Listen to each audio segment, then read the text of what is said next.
Pakistan team का ऐलान कर दिया गया ऑस्ट्रेलिया की सीरीज के लिए। और मुझे लगता है कि शायद ये पाकिस्तान की हिस्ट्री की सबसे कमज़ोर बॉलिंग लाइनअप है जो ऑस्ट्रेलिया जा रही है। बैटिंग और स्लिप कैचिंग का इशू तो हमेशा ही होता ही है ऑस्ट्रेलिया में, लेकिन हमें बॉलिंग से उम्मीद होती थी कि कम से कम वो 20 विकेटें लेंगे। हालांकि पास्ट में बड़ी बड़ी बॉलिंग लाइनअप्स के साथ भी पाकिस्तान गई है और वहां से वाइट वॉश होकर आई है, तो इससे बुरा क्या हो सकता है। जाहिर है पिछले 1995 में पाकिस्तान ने सिडनी में टेस्ट मैच जीता था ऑस्ट्रेलिया में, तो 28 साल हो गए इस बात को। उसके बाद वसीम अकरम, वकार यूनुस, शुएब अख्तर, सकलैन, ये बॉलिंग लाइनअप, अजहर महमूद, इस तरह की टीम भी पाकिस्तान की वहां से 3-0 डिफीट खा कर आई है। तो इस टीम से भी शान मसूद की कप्तानी में जा रही है टीम, तो क्वाद कम ही रखनी चाहिए तो बेहतर है, क्योंकि अगर पाकिस्तान ऑस्ट्रेलिया को हरा पाया तो ये एक अपसेट होगा। क्योंकि on the face of it Australia world test champion, world ODI champion है और होम पे खेल रहे हैं। पहला टेस्ट मैच पर्थ पे, जो कि पाकिस्तान के लिए मुश्किल वेन्यू रहा है हमेशा से, बल्कि तमाम ही सब कॉन्टिनेंट टीमों के लिए, तो एक मुश्किल दौरा है। लेकिन इस दौरे से क्या हासिल कर सकता है पाकिस्तान? जाहिर है कि अगर एक आधा टेस्ट मैच पाकिस्तान किसी तरह मौजूदाती तरीके से जीत गया तो वो तो क्या ही बात होगी, लेकिन एटलीस्ट कम से कम पाकिस्तान इस टूर से ये सबक सीख सकता है अभी से कि आपने अपनी टेस्ट टीम को किस डायरेक्शन में लेकर जाना है, आपने अपनी टेस्ट क्रिकेट को किस डायरेक्शन में लेकर जाना है, उसकी प्लानिंग कैसे करनी है। क्योंकि ये जो टूर हो रहा है ये कंप्लीट लैक ऑफ प्लानिंग के साथ हो रहा है। एक नसीम शाह हमारे अनफिट हुए तो हमारी ओडीआई बॉलिंग लाइनअप का बैलेंस बिगड़ गया, और वही टेस्ट मैच टीम का भी हाल है। शाहीन अकेले होंगे, उनके साथ नई फास्ट बैटरी है। हसन अली 2 साल पहले मुझे लगता था कि शायद हसन अली जो है वो बाकी वाइट बॉल फॉर्मेट से रिटायर हो जाएं और सिर्फ टेस्ट पे कंसंट्रेट करें, तो उनका जो एक्सपीरियंस है वो पाकिस्तान के काम आ सकता है और उनका अपना करियर भी लंबा हो जाएगा। लेकिन हसन अली मुसलसल खेलते रहे वाइट बॉल फॉर्मेट भी, और अब उनमें उस तरह का वो स्पार्क नहीं है जो 2 साल पहले था, जो साउथ अफ्रीका के खिलाफ था। शायद अभी भी अगर वहाब रियाज जो चीफ सेलेक्टर हैं वो उन्हें कन्विंस करने में कामयाब हो जाएं कि आप व्हाइट बॉल क्रिकेट को छोड़ दें, एक पीएसएल आप खेला करें। जाहिर है पैसा हर इंसान को चाहिए, और बहुत हुआ तो आप इंग्लिश काउंटी खेलें, वहां पे जो उनके व्हाइट बॉल के फॉर्मेट्स हैं वो खेलें, क्योंकि वहां ज्यादातर पाकिस्तान के टेस्ट मैचेस नहीं होते। दूसरा वहां से सीखने को भी मिलता है, आप एक्सपीरियंस गेन करते हैं, और वहां की कंडीशंस भी ऐसी हैं वेदर वाइज जो बॉलर्स को के लिए बहुत ज्यादा डेंजरस या थका देने वाली नहीं है। तो शायद ये हिकमत अमली ऐसी हो कि जब नसीम फिट हों और शाहीन अभी यंग हैं, उनके साथ Hasan Ali as an experience seamer आपको मिल सकते हैं। अगर 4 पेसर खिलाने हो तो एहसानुल्लाह, हसनैन फिट हो जाएं तो उनमें से कोई एक्सप्रेस फास्ट बॉलर भी आपको मिल सकता है। तो ये पाकिस्तान की फ्यूचर का विजन होना चाहिए टेस्ट क्रिकेट का।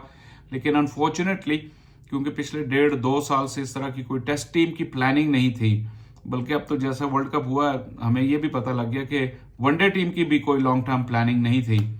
तो ये काफी डैमेजिंग हो सकता है पाकिस्तान क्रिकेट के लिए अगर हम इसी रविश पे चलते रहे कि हमने आगे प्लान नहीं करना। और अगर टीम का जायजा लें तो आपके पास जो नए खिलाड़ी उनमें आए हैं वो साइम अयूब हैं। आपके पास बेसिकली 4 ओपनर्स हैं, शान मसूद, अब्दुल्ला शफीक, इमामुल हक और साइम अयूब। तो ये 4 ओपनर्स हैं। इसके अलावा मिडल ऑर्डर में बाबर आजम, सऊद शकील और सलमान अली आगा, ये 3 बैटर्स मिडल ऑर्डर में हैं। विकेट कीपर्स सरफराज और रिजवान हैं, दोनों में अच्छा मुकाबला है।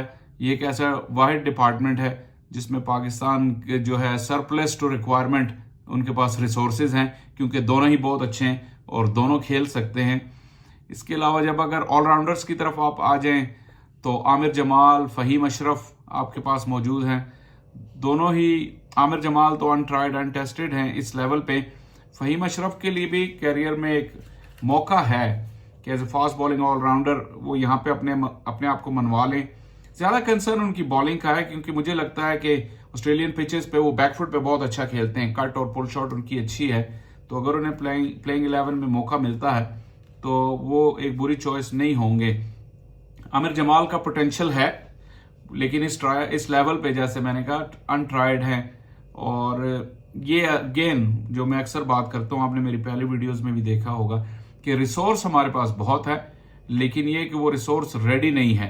इन बिटवीन जो प्रोसेस है कि टैलेंट को आइडेंटिफाई करना फर्स्ट क्लास क्रिकेट से, और फिर उनके टैलेंट और स्किल को उस लेवल पे ले जाना कि वो आपके पास टेस्ट क्रिकेट में या इंटरनेशनल क्रिकेट में वो रेडी मटेरियल हों। तो आमिर की पेस है और वो ज़्यादा शॉर्ट पिच बॉलिंग पसंद करते हैं। ऑस्ट्रेलिया के बैट्समैन पसंद करते हैं शॉर्ट पिच बॉलिंग भी।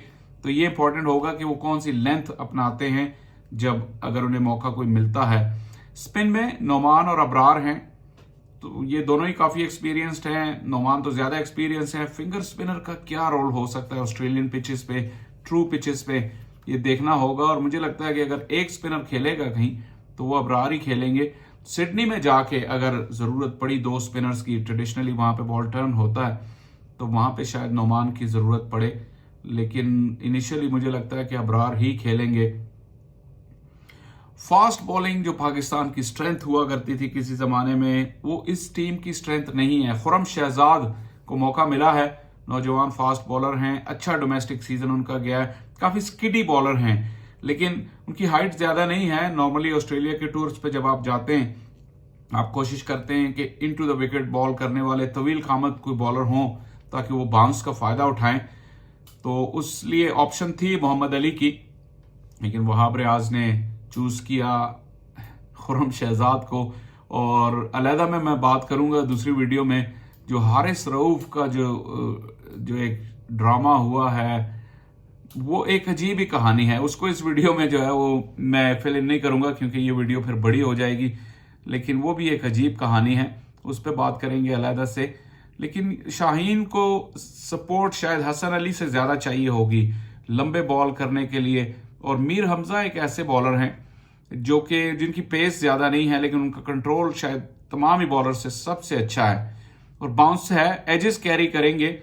तो मीर हमजा आपको नए बॉल से मुझे लगता है कि he will be a threat. अब डिपेंड करता है कि शान क्या हसन से नया बॉल करवाते हैं या मीर हमजा से करवाते हैं, ये देखना होगा। लेकिन मुझे लगता है कि तमाम ही बॉलर्स में शाहीन के बाद नए बॉल से अगर कोई थ्रेटनिंग बॉलर हो सकते हैं तो वो मीर हमजा होंगे, क्योंकि पाकिस्तान में जो उनको नुकसान होता है कुकबरा बॉल से, वो ये कि उनका बॉल तो स्विंग होता है अर्ली ऑन, लेकिन उनके एजेस जो है वो ज़्यादा कैरी नहीं करते पेस की वजह से। लेकिन ऑस्ट्रेलिया में बाउंस की वजह से उनके एजेस कैरी करेंगे। स्लिप कैचिंग बहुत इंपॉर्टेंट होगी। शान मसूद की लीडरशिप बहुत इंपॉर्टेंट होगी। मुझे लगता है कि शान मसूद को इस सीरीज में रिजल्ट्स की परवाह नहीं करनी चाहिए, लेकिन अपने आप को स्टैंप करना चाहिए। जितने वो ज़हीन क्रिकेटर हैं, जितने वो सोच समझ के, और जो उनकी जो बैकग्राउंड है, जिस तरह उन्होंने अपनी क्रिकेट को भी उठाया है, उम्मीद है कि वो पाकिस्तान की क्रिकेट को भी उठाएंगे। और इस तरह की ये जो मिथ्स होती हैं ना, जो पाकिस्तान क्रिकेट में ही दुनिया में सिर्फ पाई जाती हैं, उनको वो टैकल करेंगे। उनके सामने वो खड़े होंगे दीवार बन के कि ऐसी कोई नॉन सेंसिकल या इलॉजिकल थिंग जो दुनिया में कोई और नहीं करता और हम उस पर बजिद रहते हैं। शान को अपनी कम्युनिकेशन से और अपनी जो स्ट्रेंथ ऑफ विजडम है उससे इन चीज़ों को रोकना होगा। ये भी एक अलग और लंबी डिबेट है, इस पे भी बात करेंगे। लेकिन फिलहाल जो team on the face of it लग रही है पाकिस्तान की, ये लगता है कि स्ट्रगल करेगी और कुछ बड़े प्लेयरों को बड़ी परफॉर्मेंसेस देनी होंगी कि ऑस्ट्रेलिया को वो नीचा दिखा सकें।